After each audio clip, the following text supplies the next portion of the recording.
This is J. Krishnamurti's fourth public talk in Bombay, 1977.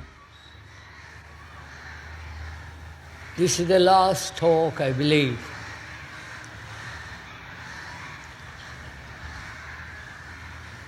We've talked about great many things over together, and I would, if I may, talk about meditation this evening.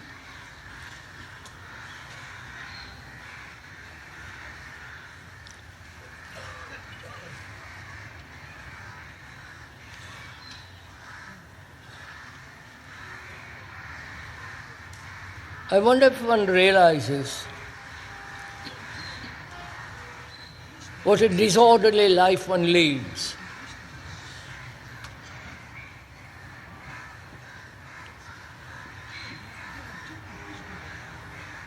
And where there is disorder, naturally, there must be confusion. And in a state of confusion, to meditate has no meaning whatsoever. So we are going to find out together this evening what is implied in meditation. Not how to meditate, but rather, what is meditation?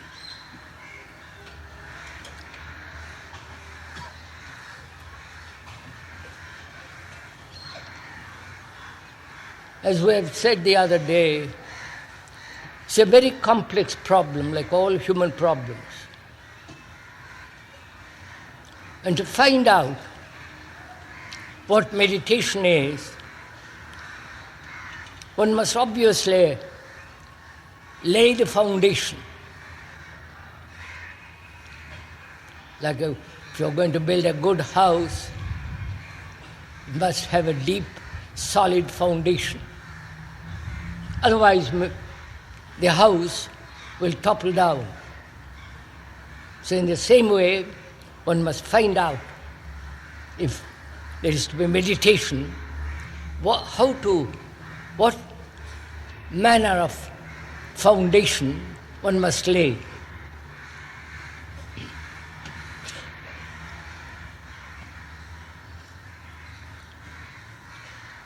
Are you all interested in all this?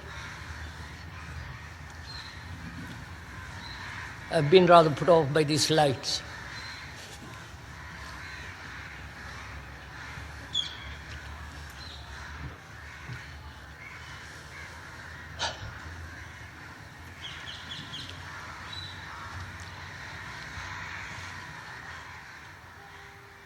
First of all, it must be fairly obvious to most of us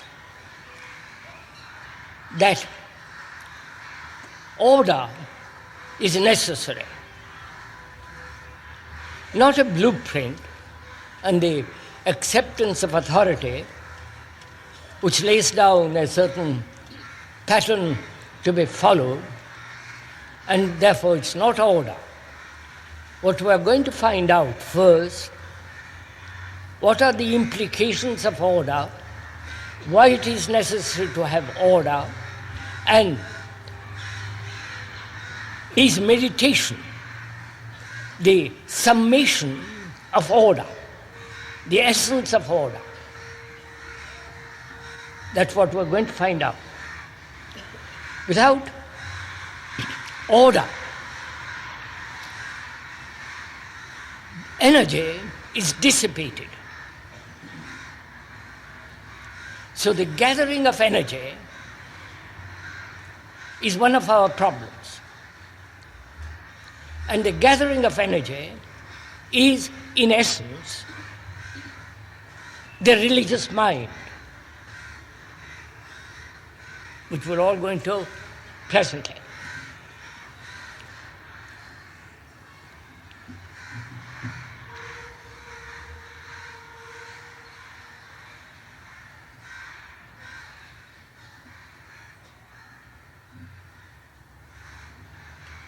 First of all, there must be order in our daily life. As we said, our consciousness is its content. Its content is disorder. I wonder if we see that. Our life, which is the expression in action of our consciousness, which is in disorder. Contradiction, saying one thing and doing another, believing and acting quite the opposite of what you believe, a fragmented life, and therefore corrupt life, and our consciousness is made up of the various hurts, the lack of right relationship with each other, man and woman and so on. And also, in that there is fear, which we talked about a great deal whenever we met here, and there is suffering. And we talked yesterday about love, compassion, and the ending of sorrow. And as our consciousness is a state of disorder, is it possible to bring about order? Not change the consciousness into order, but end disorder, and therefore order will come. That's the problem we're going to discuss first.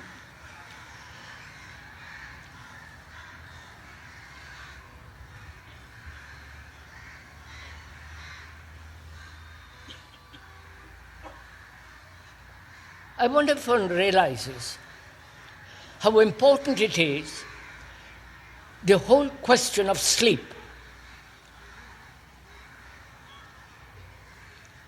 May I go into all that?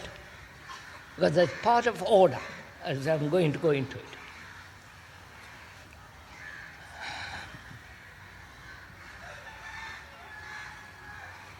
As I said the other day, we are thinking together.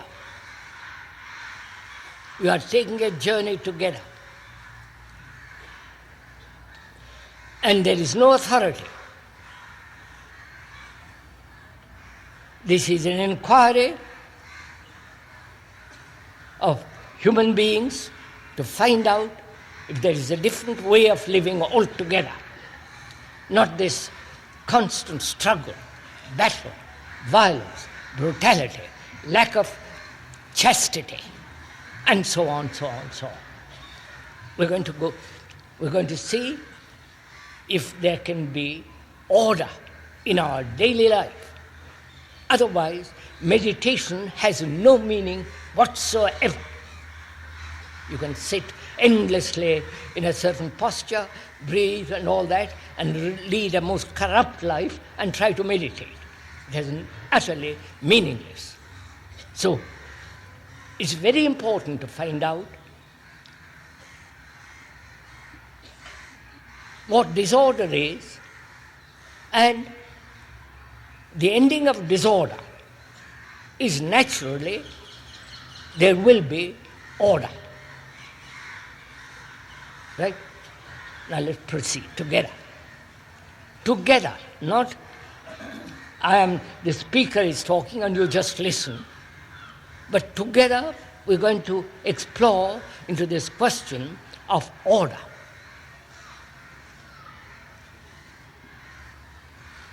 During the daytime, our life is in disorder.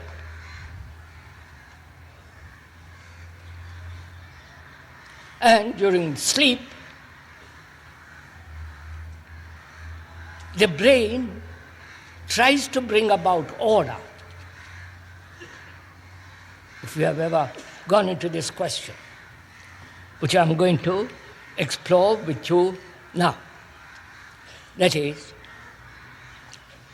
the disordered daily life during the day is continues during the night when you sleep, obviously. That takes the form of dreams. You follow all this? Don't you dream? On those dreams, a continuation of your daily life, only in symbolic form, in various expressions, and so on. So, dreams are the continuation of our daily life. Right?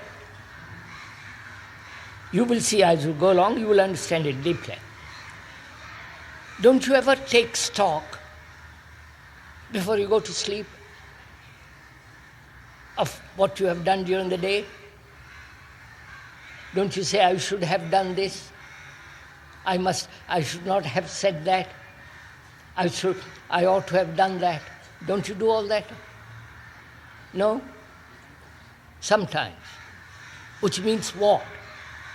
That before you go to sleep, you try to bring order. If you don't, during sleep, the brain tries to bring order. And the attempt to bring order is expressed through dreams. So, while during the day, if you can bring order in your daily life, then during night when you sleep, the brain doesn't have to go over trying to bring order, but it has its own rhythm, its own movement. And therefore, in that, there is relaxation, regeneration, and rejuvenation. The brain gets fresh, young, alive, and therefore no problems. I wonder if you understand all this.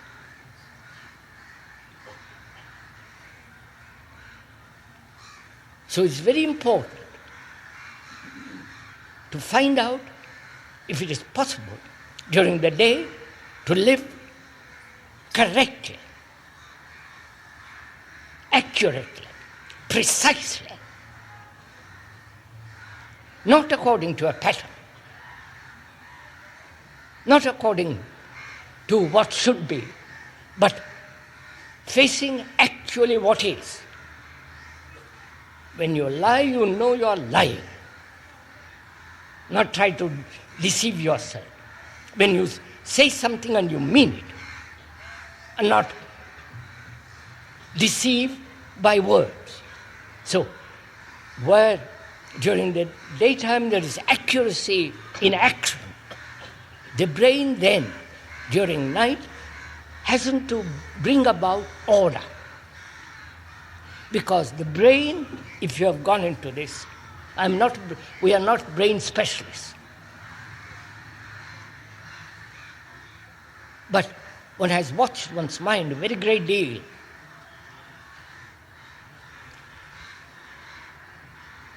While you are asleep, the brain, which has had order during the day, the brain then has its own movement, its own rhythm. And in sleep, when there is no problems which has to be solved during the night, the brain then, if you have watched it very carefully, which demands great deal of attention, great deal of care, great deal of inquiry with your heart, with your mind, not with your intellect only, then you will see that the brain registers only what is absolutely necessary and does not register that which is not necessary. It does not register psychologically but registers only what is factual necessary. Therefore, the brain becomes quiet, alive, and therefore has greater freedom of observation. I wonder if you understand all this. Are any of you following all this?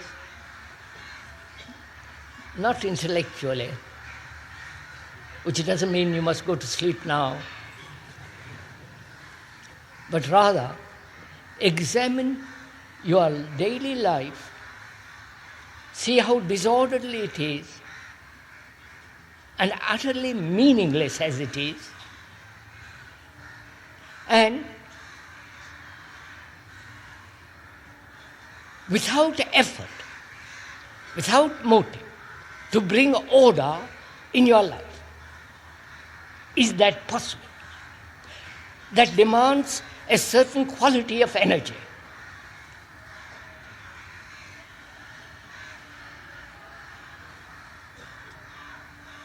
You see, when there is order, there is extraordinary amount of energy. Right?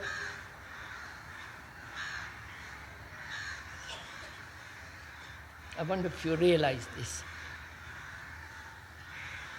Lord,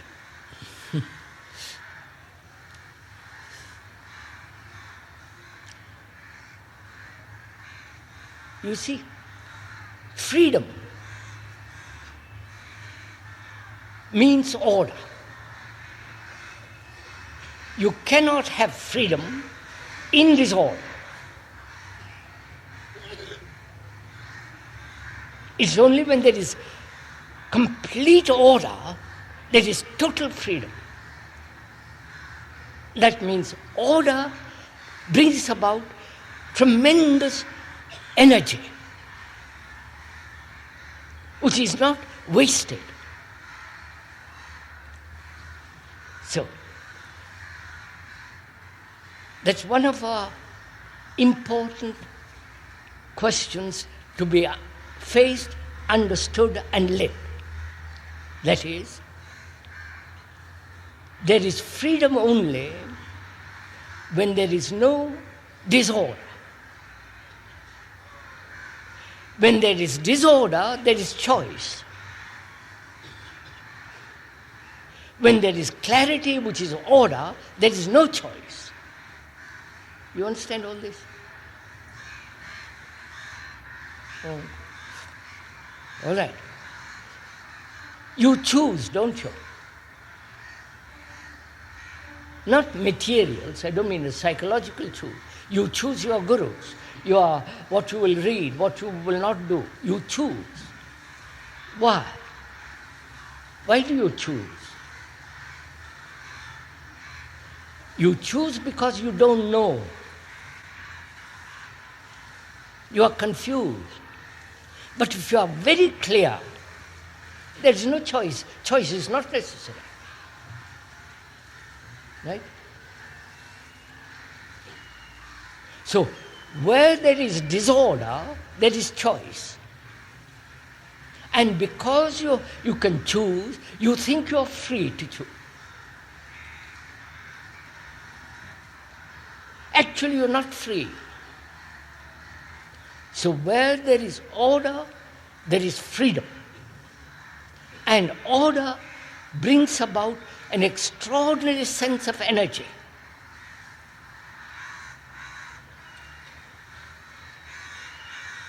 So that's one of our major inquiries into this whole question of sleep. There is a great deal involved in it, which we can't go now. But one can see how important it is to sleep properly, to go to sleep without agitation. Because during the day you have ordered your life. Therefore your brain, which demands order, because in order, when there is order, it can function properly. That is,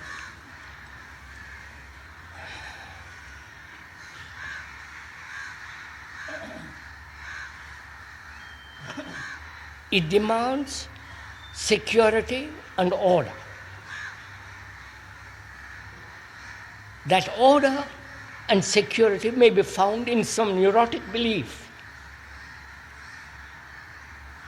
in some neurotic guru.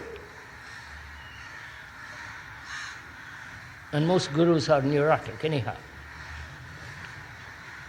Or in some belief, in some conclusion, which may not be accurate, but it will cling, the brain will cling to the inaccuracy, because in that it hopes to find security.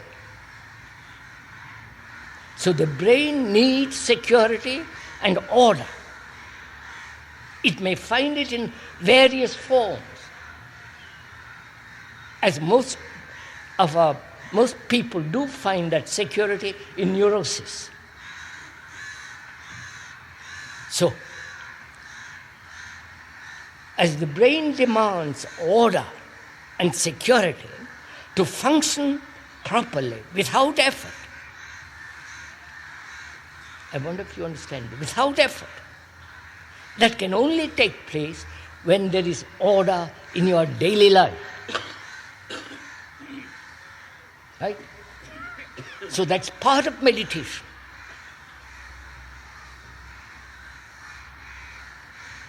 And also it means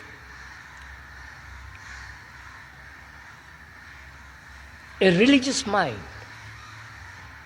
Now we're going to inquire into that. What is a religious mind? What is religion?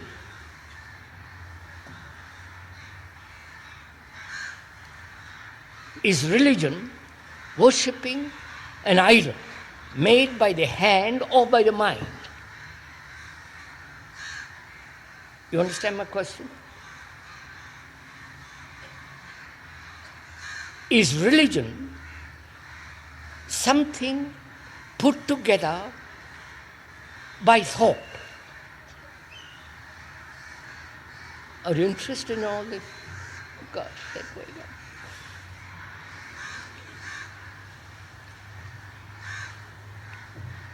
Is religion the ritual, all the circus that goes on around religion, right? Is that religion? Therefore, you have to find out what is reality and what is truth.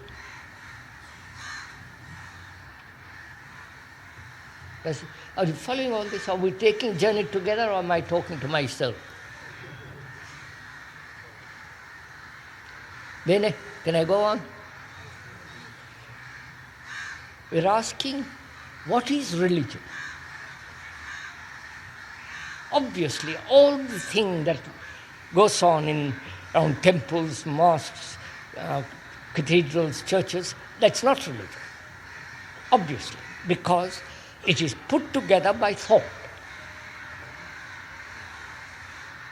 And thought is a material process of time and measure, which we have expressed a dozen times. So we are inquiring, what is religion if it is not the movement of thought? You understand? So we have to inquire into what is reality and what is truth.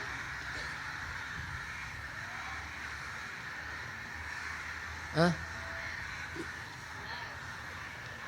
We are saying everything that thought has put together is reality, the actual.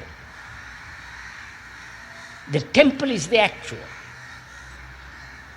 You go there. The church is the actual. The mosque and so on. All those are put together by thought. But nature, the tree, the mountains, rivers are not put together by thought. Right? But the chair made out of the wood is put together by thought. Are you following all this?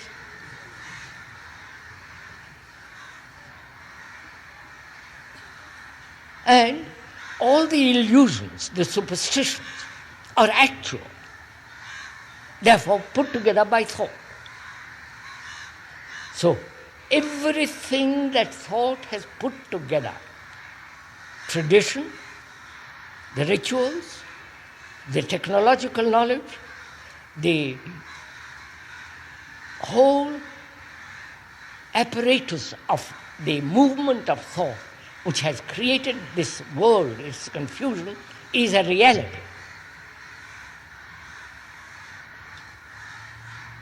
And reality has nothing whatsoever to do with truth. Are you following this? No, okay.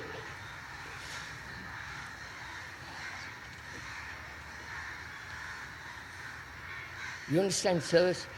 This is really very important, rather serious question. Because we all talk about seeking truth, experiments in truth, searching for truth. And we must find out what is the relationship. Please, sir. We can't hear.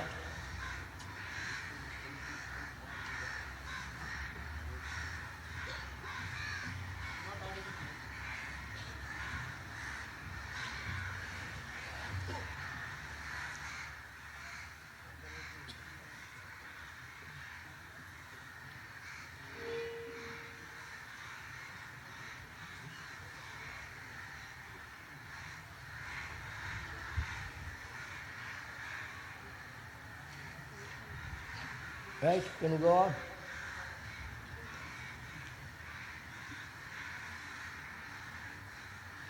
Look, sirs, we are inquiring into the question of meditation. What is meditation? We said, unless you lay the foundation, and the foundation be actual, not theoretical, foundation which is behavior, conduct, and as our consciousness is a state of disorder, there must be order in that consciousness. And we are saying, as long as there is disorder in our daily life, meditation has no meaning whatsoever. First, see that, not verbally, but actually as a fact.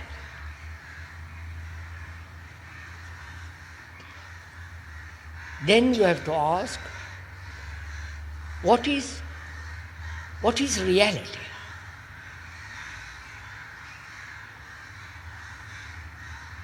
Is reality something which the mind has invented, or is there a reality different from truth? And can truth be invited by thought? Or can thought understand what truth is? So it's a very important question to investigate into this. So we are saying that all the things that thought has put together is reality, because that's actual. Right? Your puja, your mantras, your bell ringing and the chant, all that is put together by thought. And therefore it's actual. It may contain superstition, as it generally does.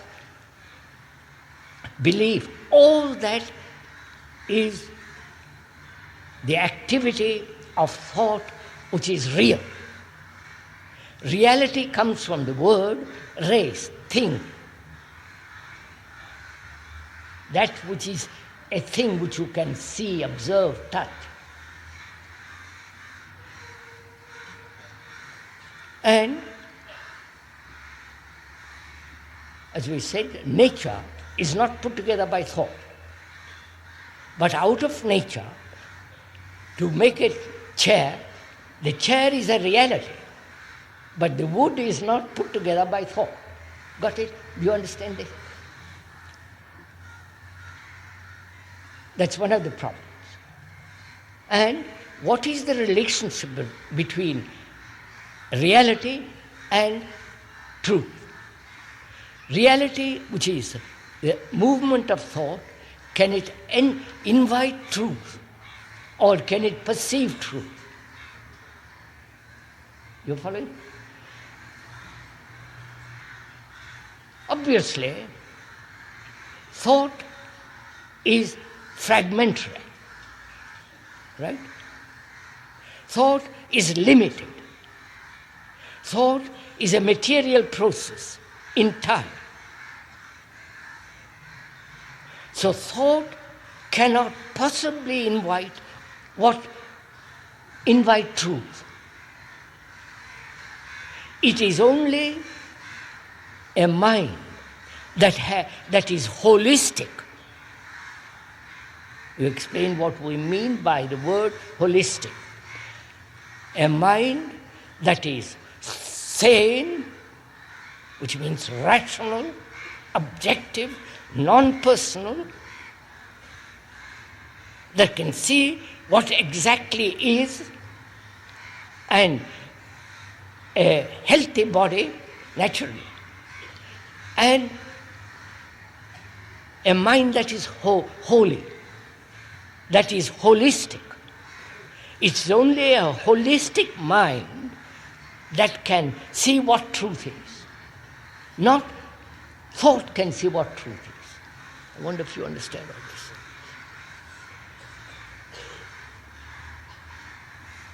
So is it possible to find out if human beings have a mind that is religious? Everything that thought has put together is not religion. But a mind that is holistic, mind which is not fragmented, a life which is whole, such a mind is a religious mind. Because it has no belief, it's not inviting any experience, because it realizes the experience is the experiencer of one, the thinker and the thought of one. The observer is the observed, so there is no division at all. So, we are saying, during the day there must be order, and therefore during sleep, the brain, which demands order and security, can then become free to register only what is absolutely necessary and register nothing psychologically. You understand? This is a tremendous problem. You understand, sirs? If you've gone into it. Because the mind is registering, brain is registering all the time. And therefore, all the time occupied. Therefore, when the brain is occupied all the time, there is no freedom. So,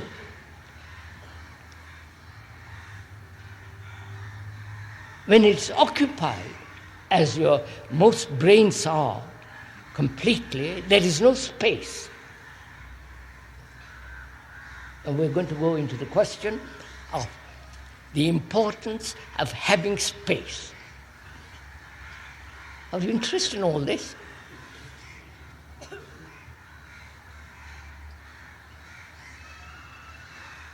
Or would you like to repeat your mantras and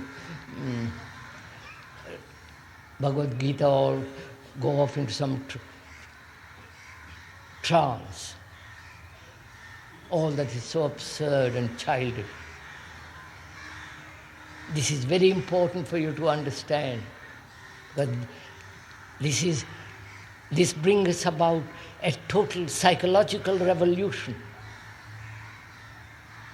not the physical revolution that ends merely in tyranny or in some bureaucratic rule. But we are talking of deep psychological revolution, and it is necessary, because the world is becoming more and more monstrous, more and more violent. It's becoming darker. So it's very important for human beings to find out a way of living which is totally different. And that is possible only through meditation. Meditation is the essence of order. Order which comes when there is the ending of disorder. So, we are now inquiring into the importance of having space. You know, when cities and big towns are crowded with people, as it is in Bombay or in big cities like New York and London and so on, when there is no space, people become violent. This has been proved scientifically, so perhaps you will accept that.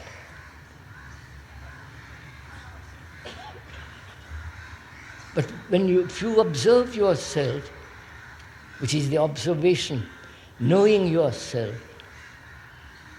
which we'll go into presently, knowing yourself, you will find how little space you have in your mind, how extraordinary lack of, vast space. You can breathe free. Nothing, there is no space in your mind. Have you noticed it? Are you noticing it as I'm telling you? Are you aware of it? If you have no space, you have no energy which is non-mechanical. Please understand this carefully. It's only when there is space, there is energy which is non-motivated. So there must be space. So we are going to inquire into what is space.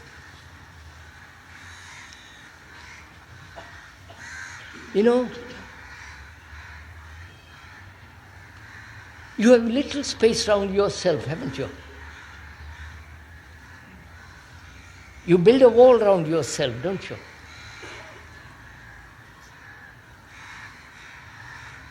The wall of resistance. The wall which you have built through fear, through anxiety, through ambition, through self-centered activity. You create a little space around yourself. And your wife creates a little space around herself. So you live in a little small space and therefore live a life of a very insignificant, petty, narrow, meaningless life. And when there is that little space, your life is very lonely.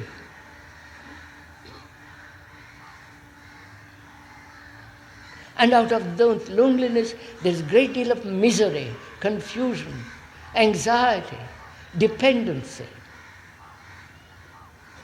So it's very important to find out what space is.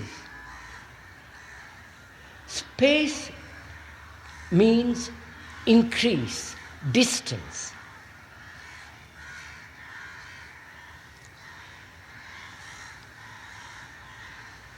We are not talking of space as time. From here to there means space. From here to go to your house, there is space. There is also space if you want to change what is to what should be. Right?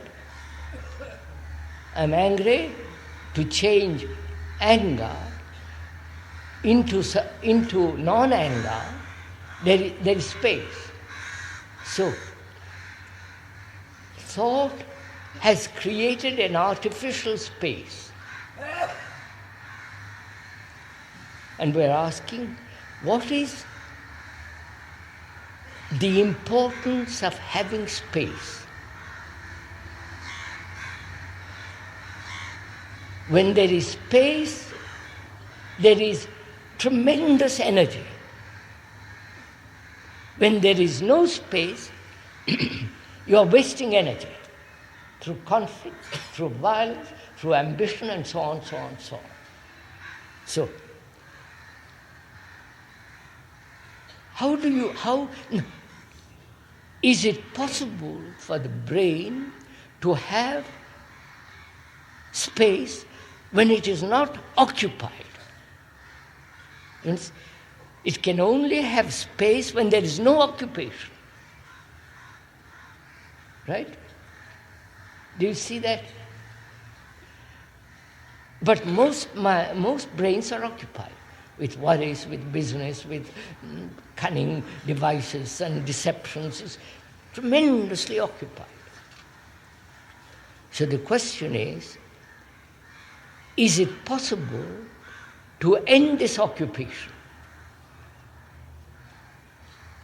This everlasting chattering. Now please listen to this.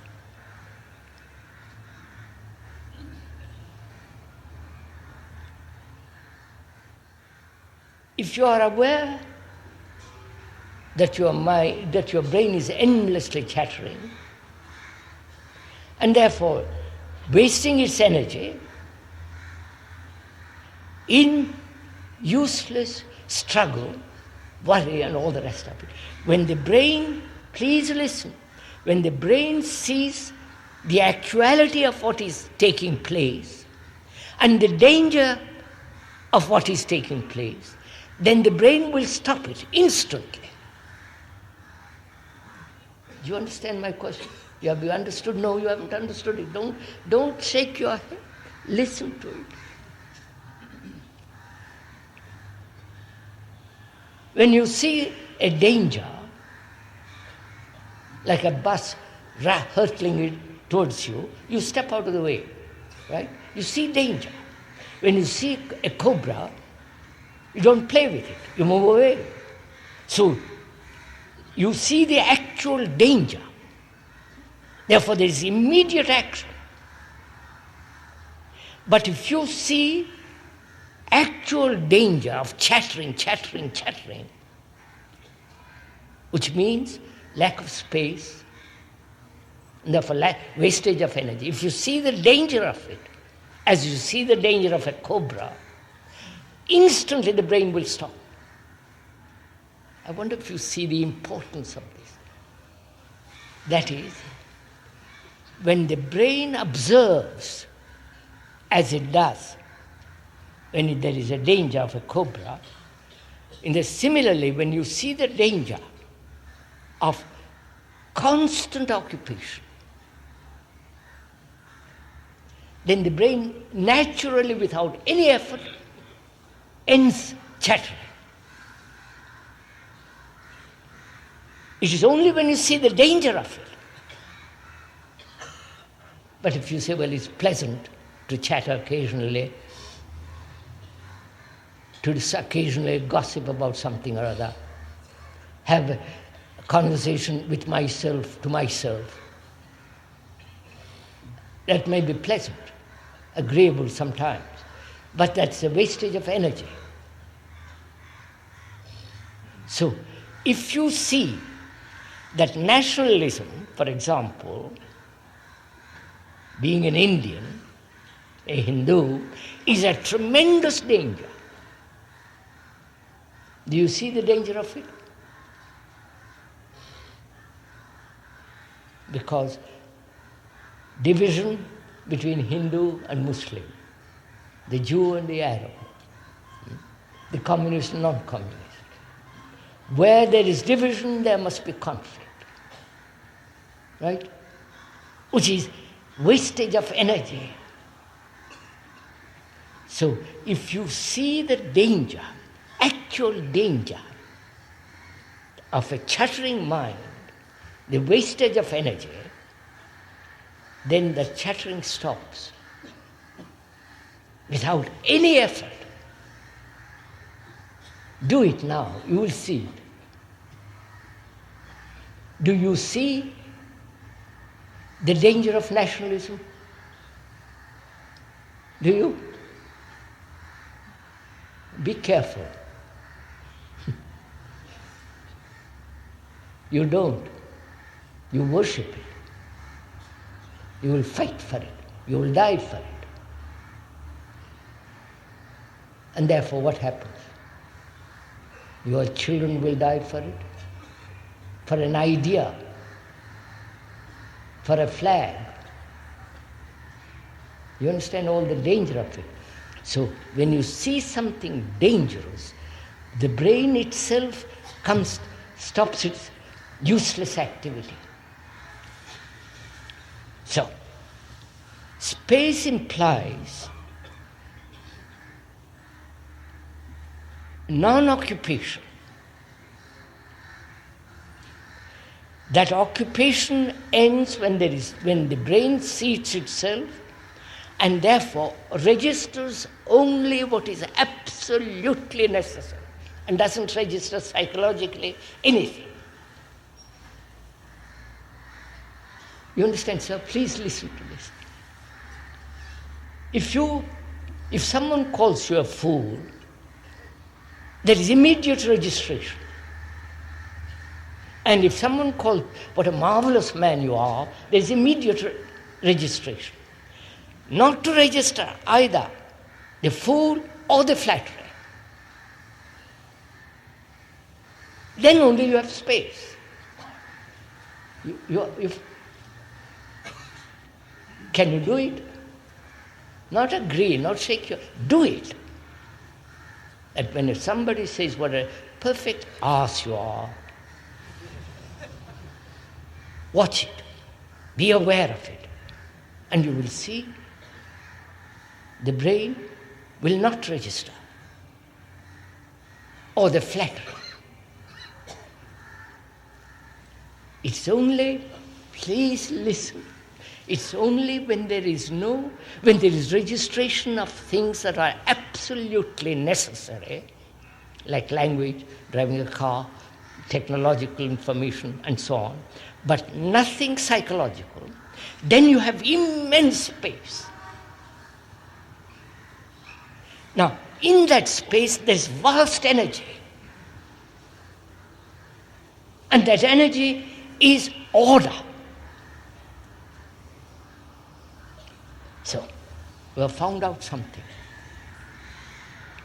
That is, when there is space, the mind is quiet.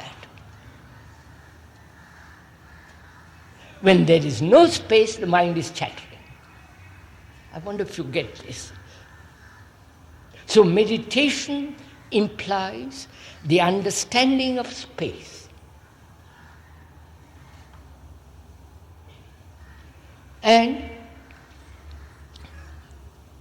you can only understand it, the brain can only understand it when it is free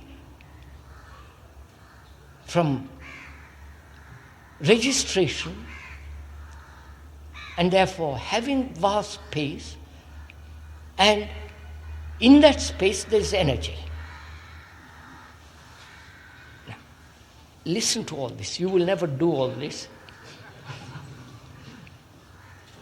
because you are so traditional, so conditioned, so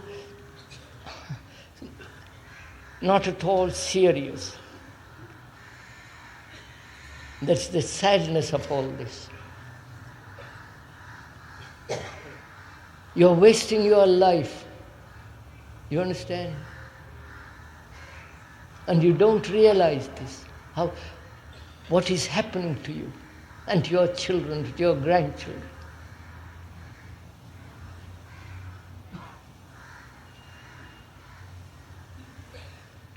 Because you have no love.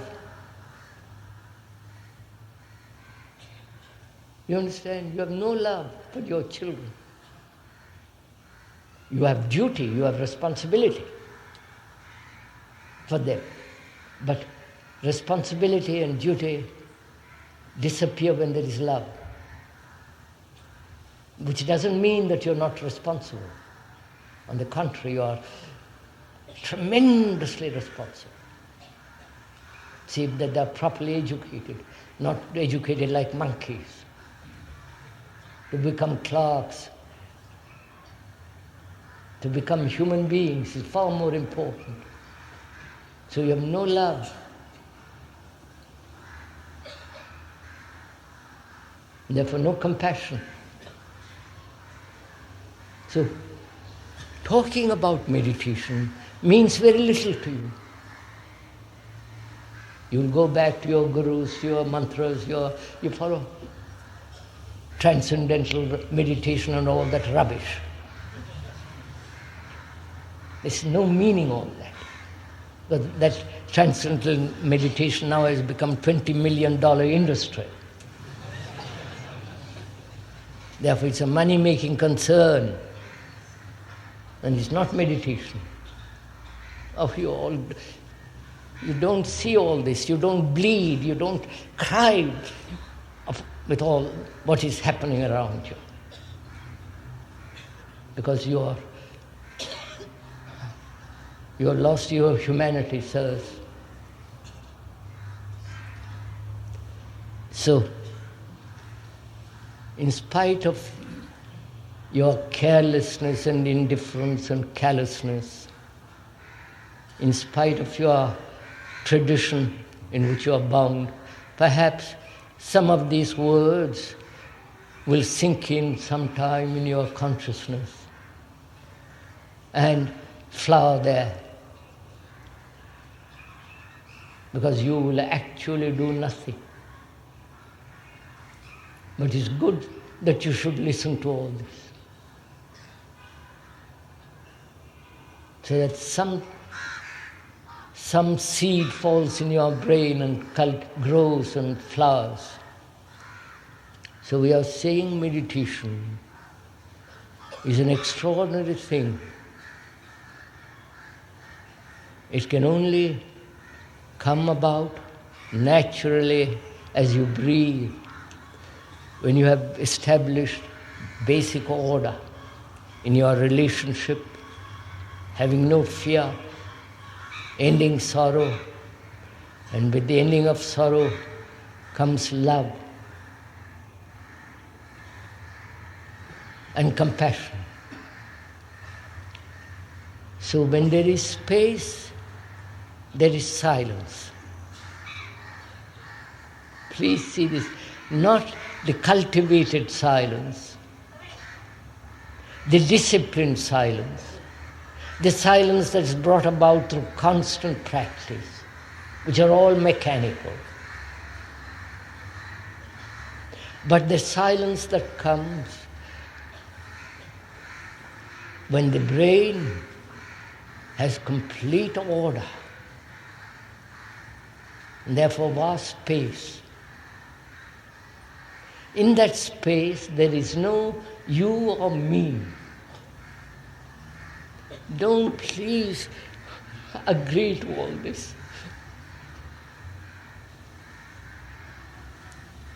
And that silence is not the silence between two notes, between two words, between two thoughts, between two quarrels. It isn't the silence that comes and goes.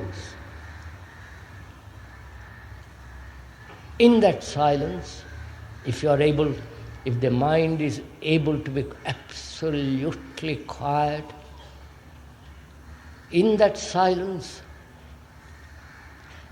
there is great depth, which is non-mechanistic. Therefore, one has to understand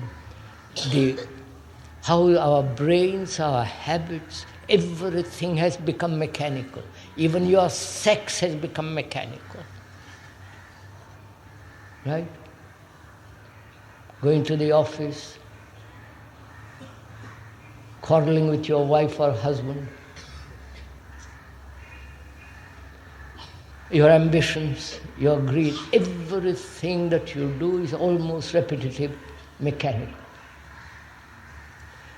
To find a way of living which is non-mechanistic, and that can only happen when there is love, when there is compassion. Because love is not of time. Love is not a thing brought together by thought. Love has its own supreme order as compassion. So, we said the relationship between reality and truth is, please listen if you are interested in it, is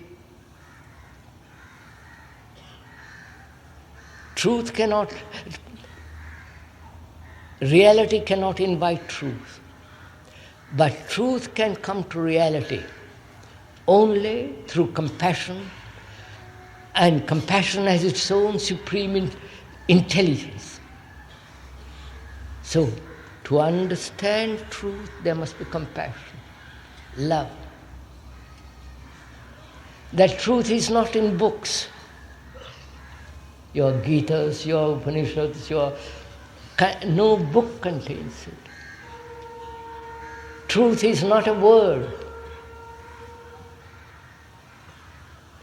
So, meditation is the essence of order. And meditation means also the emptying of your consciousness of its content. Don't shake your head and say, yes, I understand. You don't understand.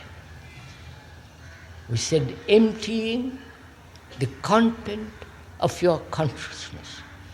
The consciousness is made up of its content.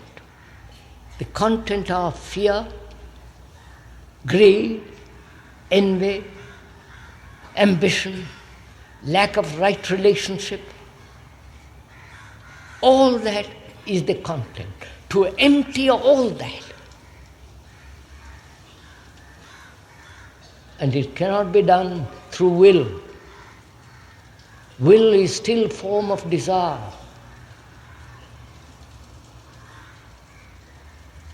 It can only happen when you don't want it. You understand? Truth can only come into being when you have turned your back on it. You understand what I'm saying? You know, for a man who is a light to himself, he turns his back on the sun. You understand what I'm saying? And one must be a light to oneself in a world that is becoming so dark.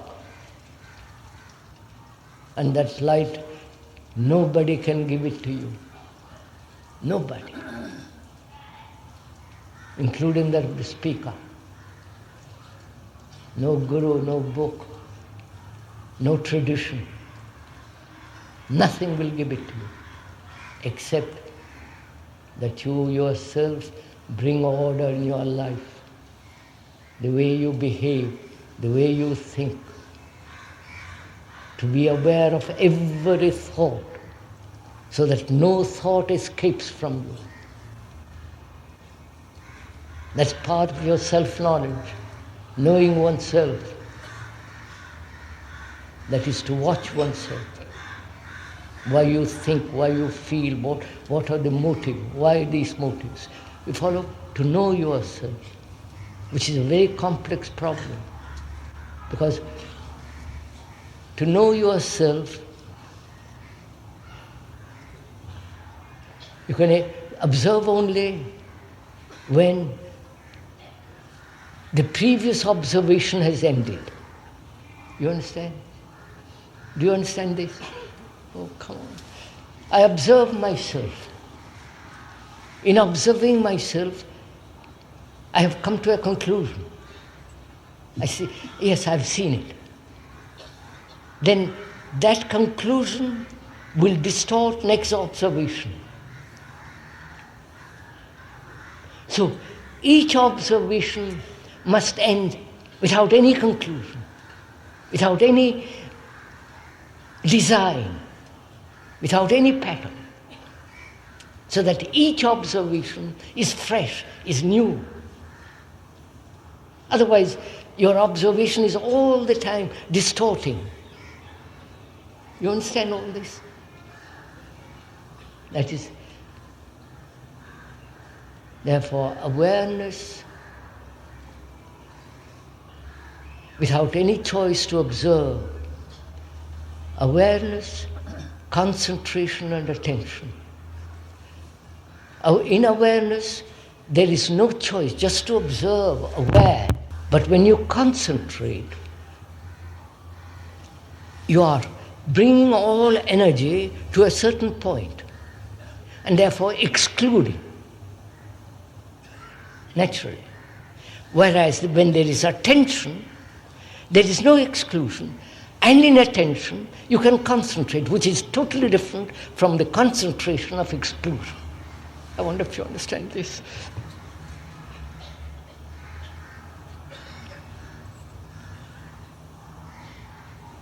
So, the speaker has read no books, not your Gitas, Upanishads, no books except thrillers, detective stories, or weekly magazines. That's my Gita. But you have read so much. You're so full of tradition. You know already everything. You've already come to so many conclusions. And so you have no space. And so you will never, unless you shed all that completely, you'll never have something that's most holy, which is truth. And that can only come when you have compassion in your heart, and affection, love, tenderness.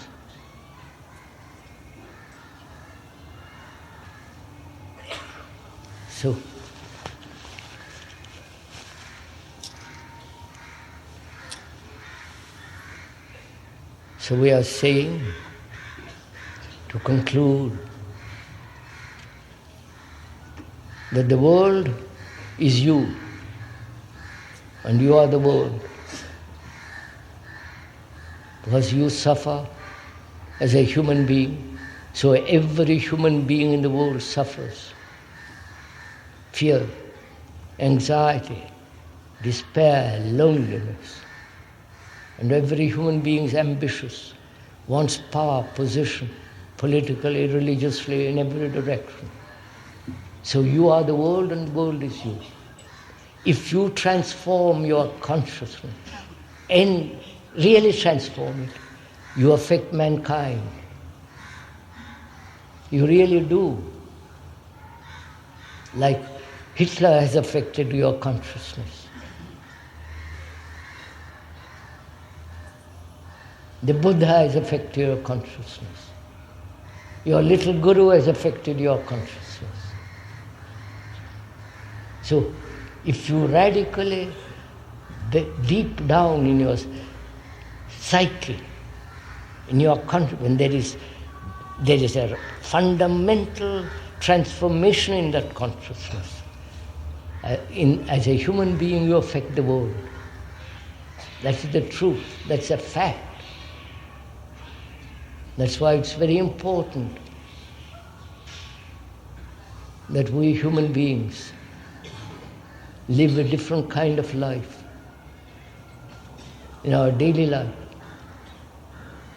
And that can only happen when there is order, when you have love. I wonder if you ever know that love has an extraordinary sense of intelligence.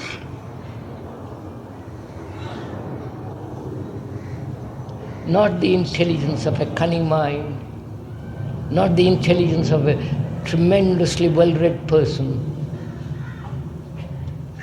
That's mechanical. But if there is love, it has got an extraordinary sense of intelligence. Because in that intelligence, there is beauty. Not the beauty of a face or a cloth or an architect, but the beauty that comes into being when you are not, and therefore there is vast space. This is meditation.